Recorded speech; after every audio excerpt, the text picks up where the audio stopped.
Welcome to Pimpy's Investment Chat, where we keep investment talk simple. And here's your host, Pimpy. What is going on out there, peeps? Okay, there's some movement happening over in Iraq as we get closer to the election. There's definitely an interesting move that started today, and to most people, it might not look like such a big deal. But for the dinar investors, it is kind of a big deal, and I'll explain why here in just a moment. Hey folks, just a quick reminder that back in 2008 and 9, a lot of people lost all of their retirement savings and their 401ks and IRAs because they did not own gold and silver. Yeah, that's right, gold and silver protects you from a market crash. So do yourself a favor, protect your retirement by purchasing gold and silver. You can go to moneymetals.com, reach out to them, and they will help you set yourself up to protect you and your family from having to start all over from scratch.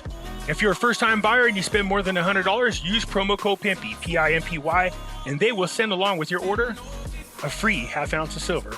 So folks, do yourself a favor, head on over to moneymetals.com and protect you and your family from a market crash, as well as inflation. So head on over there to moneymetals.com. The link is down below in the description.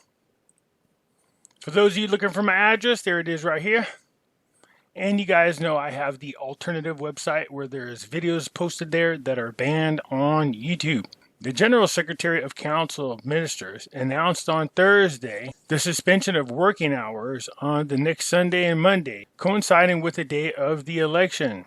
In a statement received by the media, she stated that based on approval of the Prime Minister, disruptions of office hours during Sunday and Monday corresponded to the 10th and 11th of October, to coincide with the date of the elections and to allow the Independent High Electoral Commission to complete the logistical procedures for the voting process, provided by the coordination takes place between the Ministry and Security Service and Health Department, and between the parties concerned with the voting process. Al-Kadhimi announces the end of the Parliament's work. Notice I said Parliament's work period.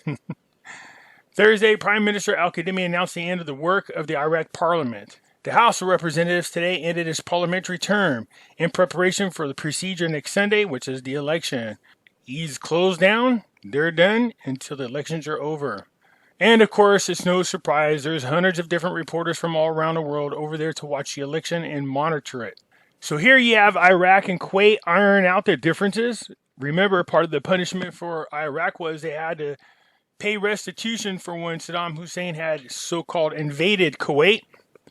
But there's some other lingering things, and those are being ironed out. So before a RV or RI can happen, these things have to be ironed out. So it looks to me like they're still meeting. This isn't their first meeting. It's been happening quite often. The National Security Advisor received in his office the Kuwait ambassador in Baghdad. The meeting reviewed the brotherly relations between Iraq and Kuwait and ways to develop them at all levels in a manner that serves the interests of both countries. We want them to iron out their differences because it plays a huge part in what's going on. Say the American forces assigned to the combat mission have begun the withdrawal, and there is a continuous effort to complete the entire withdrawal process by December 31st. He explained that the withdrawal is taking place according to the plan between the Joint Operations Commander, okay, good, and the intelligence officers and coalitions, got it. A number of American advisors, he did not specify, will be in camps in Iraq, and their protection will fall on the shoulders of the Iraq forces. There is a coordination in the delivery of equipment, combat vehicles, and weapons to the Iraqi armed forces, as well as the use of international coalition aircraft to target ISIS gangs in several areas. So this is a habit of ours for us to spend billions of dollars and they turn around and leave the equipment always behind, sometimes voluntarily, sometimes involuntarily. This causes the problems when the wrong people get their hands on there. So, I predict ISIS will somehow get this equipment. I hope not, but man, it's just ironic that those things always happen. It looks like we are now starting the process of withdrawing out of Iraq. Why is that a big deal? Iraq is about to get their sovereignty back. Yes, with the U.S. troops pulling out of Iraq, that is a huge step towards Iraq becoming a sovereign nation.